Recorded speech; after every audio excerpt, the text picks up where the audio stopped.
Good morning అందరికీ. నిన్న మహేష్ బాబు గారి బర్త్డే వీడియో లేట్గా చేశాను, నైట్ చేశాను, టైం కుదరక.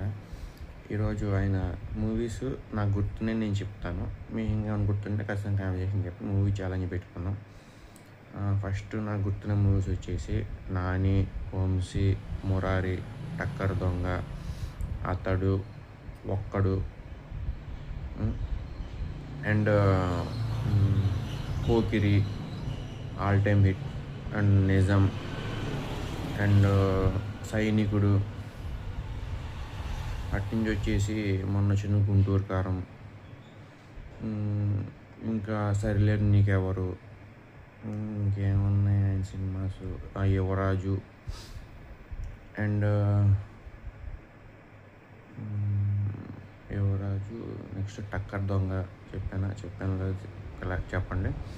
అండ్ టక్కర్ దొంగ అయిపోయాక బిజినెస్ మ్యాన్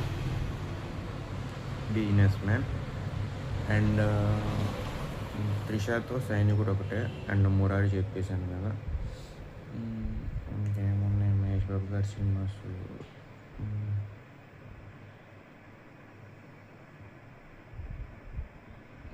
నాకు తెలిసినంత వరకు ఇవే గుర్తు వస్తున్నాయి. ఇంకేమన్నా మీ మూవీస్ ఉంటే ఖచ్చితంగా కామెంట్ సెక్షన్లో చెప్పండి.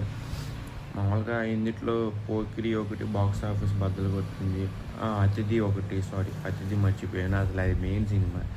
ఇందులో అసలు స్టోరీ ఏంటో ఒక డిఫరెంట్ ఉంటుంది అన్నమాట. మీరు నేను చెప్పడం కాదు, చూసి డిసైడ్ చేసుకోవాలి అసలు అది మూవీ అయితే. అది వద్దులేండి, మళ్ళీ కాంట్రవర్షియల్ వద్దు మ్యాటర్ అది. ఇట్లా చాలా మూవీస్ అయితే ఉన్నాయి. బిజినెస్ మ్యాన్ కావచ్చు, పోకిరి కావచ్చు, సైనికుడు కావచ్చు, ఒక్కడే సినిమా కావచ్చు, ఇట్లా చాలా ఆల్ టైమ్ హిట్స్ అయితే ఉన్నాయి మహేష్ బాబు గారికి. అందుట్లో మీ ఫేవరెట్ సినిమా ఏంటి అండ్ మీకు నచ్చిన సినిమా ఏంటి ఖచ్చితంగా కామెంట్ సెక్షన్లో చెప్పండి. Thank you.